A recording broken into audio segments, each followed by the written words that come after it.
Hey guys, my name's Harley. This is my first video that I'm making for the OCD recovery channel. Today I'm just going to talk about essentially my story and my journey with OCD from where it started to where I'm at now. And the reason why I'm making this video is to hopefully show people that they're not alone, and hopefully people can, resonate to this and relate to this in some way. And yeah, so let's get started. So I've always had intrusive thoughts. I had them from a very, very young age. My intrusive thoughts would always attack my mum.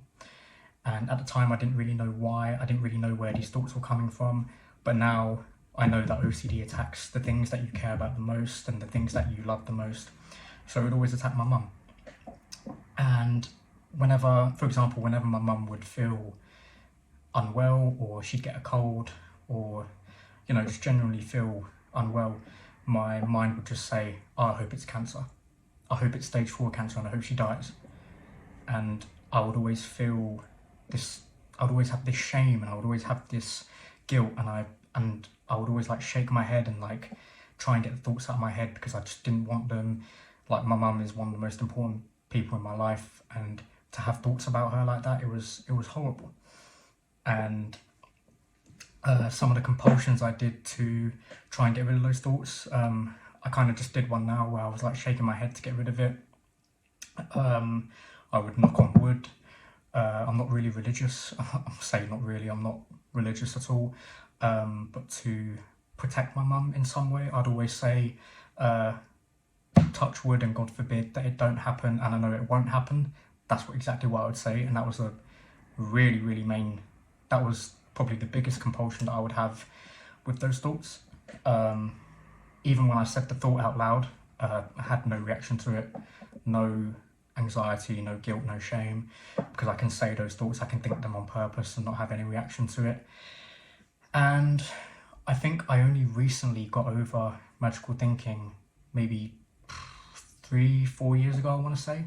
And that was essentially from looking at some of Rob's tweets on the OCD recovery Twitter and talking about magical thinking, and it just instantly changed my perspective on it completely. So magical thinking doesn't bother me anymore.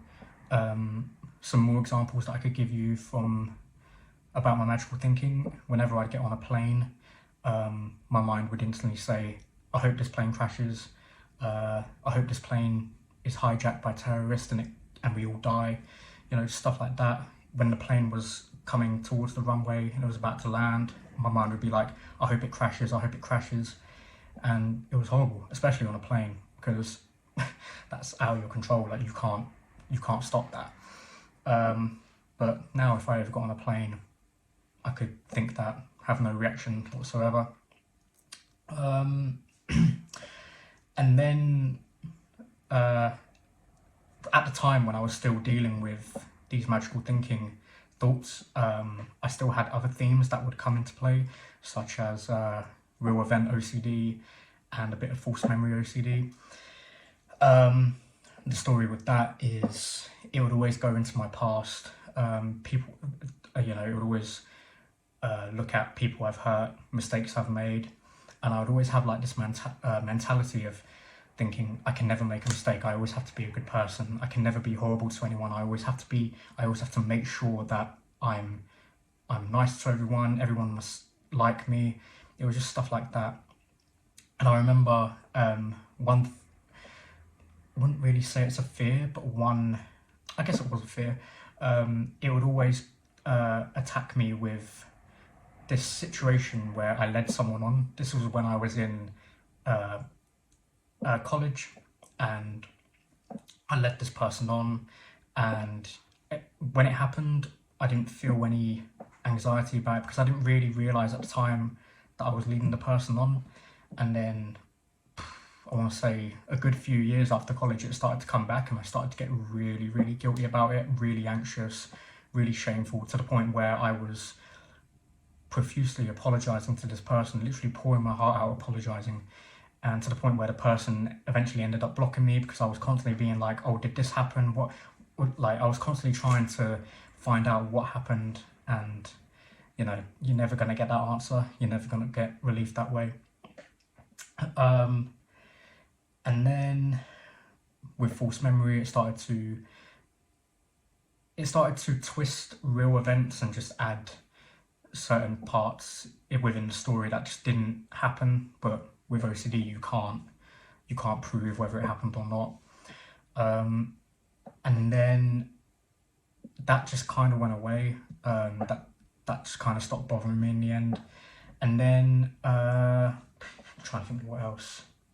I think then POCD started, and that's something that I still deal with and still struggle with to this day. And yeah, just intrusive thoughts with, yeah, I'm probably going to make a separate video talking about my POCD, just going into mainly the exposures and how my certain exposures for my certain fears helped me tremendously and how they were a stepping stone towards my recovery. And yeah, so that's going to be a separate video.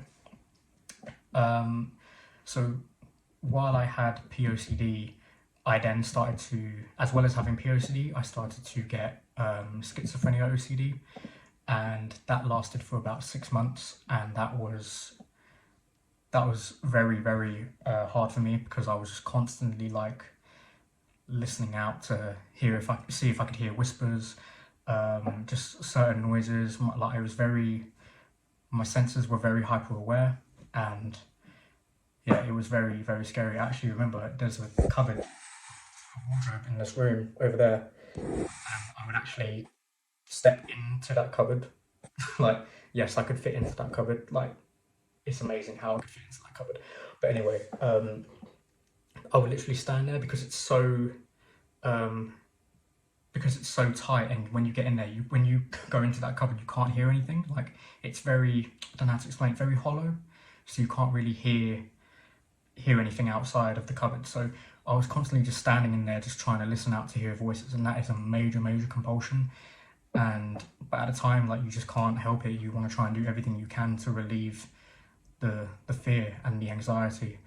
And my schizophrenia OCD kind of went away as well, but I think that's because my POCD was still laying dormant. Dormant, is that the right? I'm not sure if that's the right word. It was still, my POCD was still pretty much present along with my schizophrenia OCD. I've had elements of harm OCD, but it's never been major. It's never really latched as much as POCD has. But yeah, at the moment I'm doing okay. I'm doing well. I think, to be honest, I've had with my POCD, because that's been my main, I don't want to say theme, it's been my main fear. And it's been like, my POCD started in 2016, and yeah, when it first started, I remember when me and my best friend, we went to a park just to sit and chill, and I just broke down. And it was the first time my best friend had ever seen me cry, literally bawling my eyes out on his shoulder. Like, it was 2016 was a very, very dark time for me, and this was before I even met Rob. And like I said, I'm going to do a separate video going into the exposures that Rob set for me and how they really, really helped me.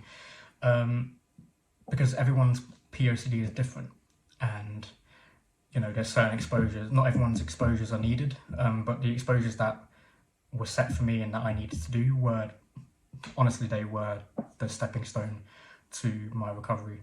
And I'm actually pleased to say that I've had moments of freedom, and moments of peace with my POCD, which is amazing, and it shows that I'm on the right track. And yeah, I think I've covered every fear that I've had with my OCD. I'm trying to think if there's anything else. Yeah, I don't think so. I haven't really had sensory motor OCD. I've never really had relationship OCD. Yeah, I've had elements of HOCD before. I think that played into my false memory OCD. And yeah, so overall, I'm doing okay. I think at the moment, exposure wise, with my PhD, I'm doing amazing. I've made tremendous progress, and yeah, I'm not where I want to be. I'm nowhere near recovered. I still need to do a lot more reading. I still need to work on disputing a lot more, and uh, just trying to change my perspective on certain things. But overall, I'm doing okay, and yeah, I'm gonna hopefully make more videos for the channel. Like I said, I'm going to be making another video going into POCD exposures and how they help me, but I've already said that like twice now, so I'm just rambling on and repeating myself. But yeah, if you feel like this has resonated with you or you can relate to this, just comment down below and I'll read the comments. It'll be great to chat to you guys and read your stories and just hear how you're doing and how your OCD has played a part in your life, and how your recovery is doing, and how maybe exposures have helped you, maybe how disputing's helped you. And yeah, that's all I have to say for now. Thank you guys for listening, and again, make sure you subscribe to the channel and turn notifications on, because there's plenty more videos coming. Many more videos from Nick, many videos from Kirsty, I believe, and yeah, many more videos from me as well. And yeah, hopefully I'll see you guys soon. Thank you for listening. Take care.